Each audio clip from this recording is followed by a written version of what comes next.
Merci, Monsieur le Président. Monsieur le ministre, nous, chers collègues. Monsieur le ministre, ci loi bi nga xamante ni mooy protéger lanceur d'alerte man de wax dëgg yàlla dama am question rek bi ma ciy posé parce que dégg naa ne ki nga xamante ni dafa boole wala comme ni ma ko sama sœur bi tuddee maanaam artu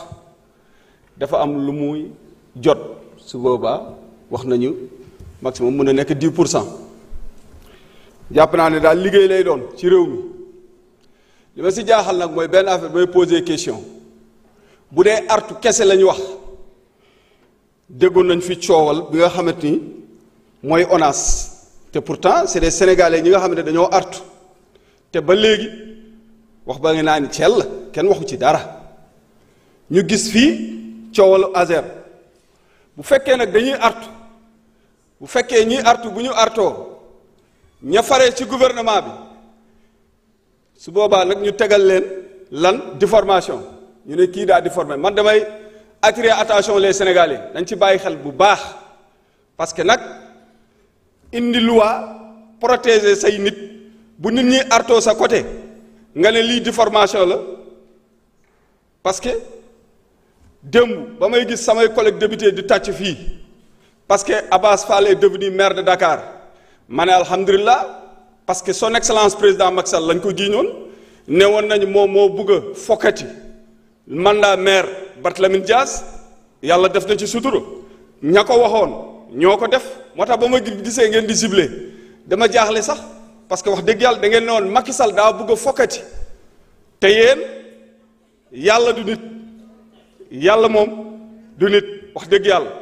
moo tax monsieur le ministre li may wax en cas de diffamation d'après en cas de diffamation ki nga xam ne dafa diffamé lan diffamation la waaw lan moo koy xaar ki nga xamante ne wax na li nga xamante tuumal la nit ki ngeen def seeni enquête sama collègue Pape Djibril Fall ñëw na ci nee na ki nga xam ne wax na li muy wax ba pare yàq na der nit ki ngeen ne ba ci biir nga xam ne kii defu ko déjà am na lu mu yàq waaye ko def nag lan moo ko ciy xaar ngeen def tout possible nag ngeen def tout possible ba bu ngeen protéger seeni nit bu dalee seen kaw rek ngeen wax ñu non amut bu fekkee nag da ngeen koo def uniquement pour préparer l'ancien régime ngeen wax ñu mu leer foog mu leer de bii moom faaw mu leer waaw Awa Dione xam nga ñun moom wax dëgg yàlla dama lay wax toujours c'est le Sénégal dafa am yoo xamante ni ñun ñoo nekkoon fii 14e législature xamante nañu sama doomu ndey mu ngi nii moom xam na li may wax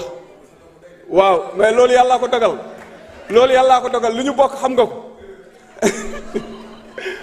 li ñu bokk yow xam nga ko voilà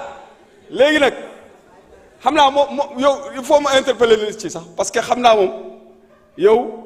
démb dégg naa yaa ngi assumer say responsabilités nga ne newoon nga France dégage tu l'assumes pour toujours mais moi je préfère aujourd'hui que France reste parce que j'ai appris que le Premier ministre sera en France moi je préfère que France reste quand même parce que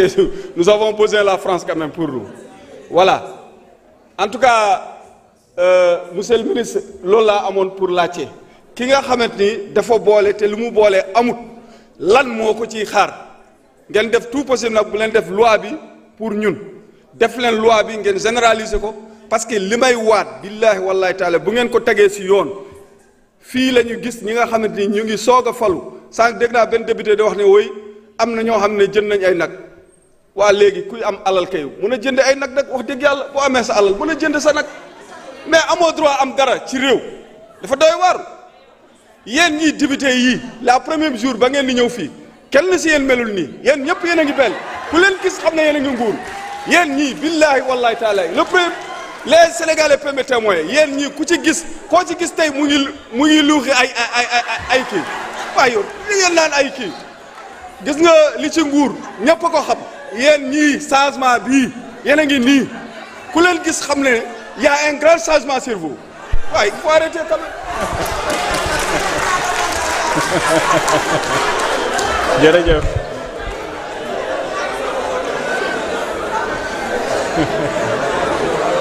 jërëjëf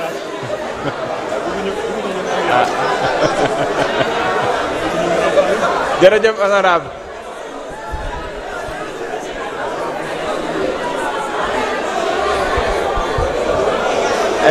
ñi ngi jox kàddu gi Abdoulaye Thomas Faye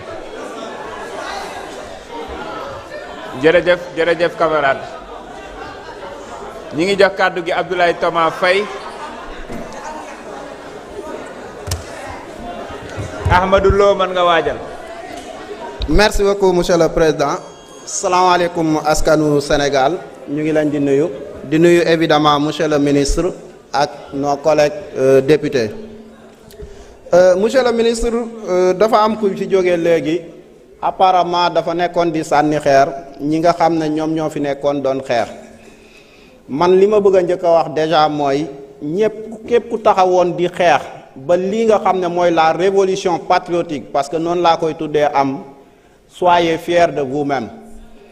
En 2011 dama taxawoon fii nii buntu assemblée nationale j'étais un citoyen lambda nekk étudiant à l'université di xeex gàddu xeer comme ñëpp comme l'ancien président de l'Assemblée nationale Moustapha Niasse et tout et dama gëm ne xeex boobu moo tax tey ñu agsi fii et on l'a refait. Beneen bi mooy il faut que ñu xam monsieur le ministre que loi yi ñu andi fii nii man dama gëm ne jàpp ne dañu fi andi loi yi pour xeex le système gis nga système bi Ousmane Sonko doon wax en réalité moom moo nekk li nga xam ne moom moo plombé dëkk bi parce que nag nañ ko wax gis nga réewu Sénégal yàlla xam na ne ñi ñuy tuddee les intellectuels les hommes politiques les hauts fonctionnaires ñoo yàq réew mi corruption bi ñuy wax yëpp ñoom la y a un rapport bu génnoon les plus corrompus policiers gendarmerie ci biir rapport bi on a même parlé des députés des juges et cetera mooy élite bi nga xam ne moom moo tee réew mi rek ñoom ñoo gën a yàq ñoom ñoo yàq réew mi li yéeme nag mooy c'est-à-dire c'est pas juste ay mbir yoo xam ne c'est individuel mais il y a un véritable système qui est mis en place que ça soit au niveau de la police je ne sais pas si vous vous rappelez boo jëlee le livre du colonel Abdou Aziz Ndaw waxoon na ci on reconnaît même que y a des caisses illégales yoo xam ne dañuy racketter les citoyens ba ci dernièrement y a un commandant de la gendarmerie jëloon na ci note de service di ko reconnaître monsieur le ministre est-ce que lanceur d'alerte bi ñuy voter dana permettre yooyu noonu dañ man waxoon naa ko en commission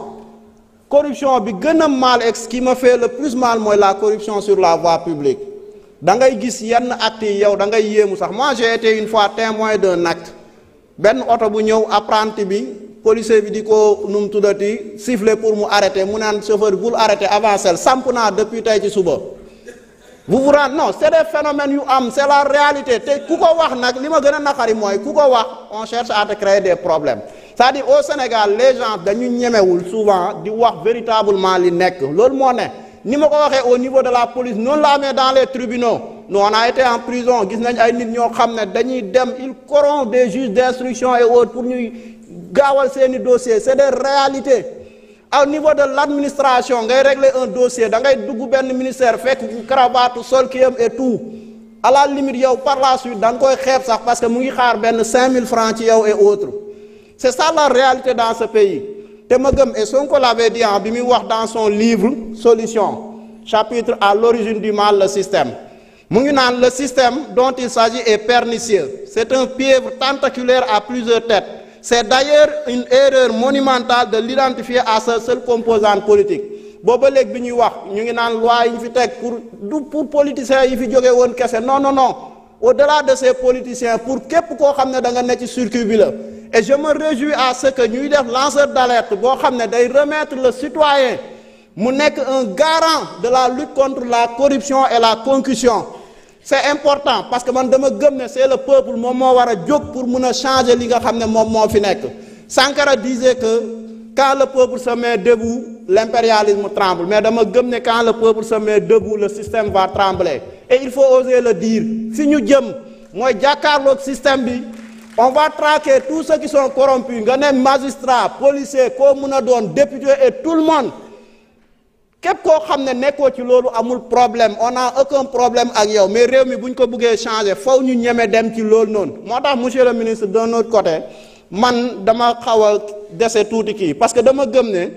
maanaam réforme yi ñuy def dañ ko war a def avec courage man d'accorduma lanceur d'alerte ñu limiter ko dans le cadre de l'activité professionnelle policier bi ma gis le Coran wër eki dama ko war a mën a filmer déposer ko ñu teg ko ay sanctions et tout leneen ak leneen lu demee noonu ci livre bi Sonko da doon wax aussi ne mais ce système existe et se régénère à cause de nos peurs et de nos inactions certes amul inaction mais il faut ñu dépasser yenn peurs yi ñeme taxaw quand Sonko disait magistrature bi et autres y a de la ko waxu ñëpp la mais y en a c'est des choses c'est des réalités ñun ñëpp xam nañ ko. Merci beaucoup. Honorable Ahmadou Lo,